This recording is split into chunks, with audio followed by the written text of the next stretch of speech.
Welcome সকলকে আজকের শীর্ষ সংবাদ শিরোনাম দেখার জন্য।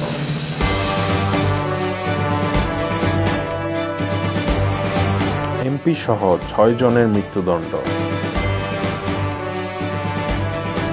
রায় শুনে আসামিদের আহাজারি। আশুলিয়ায় লাশ পোড়ানোর মামলা, ৬ জনের ফাঁসির আদেশ। এটা জালিম মজলুমের লড়াই।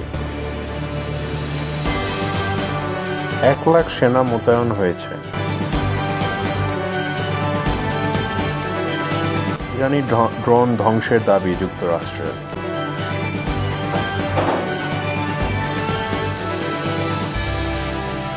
সতর্ক অবস্থানে যৌথ বাহিনী।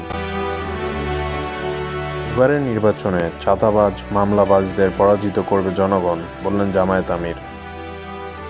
লক্ষ্মীপুরে বিএনপি জামায়াত সংঘর্ষ।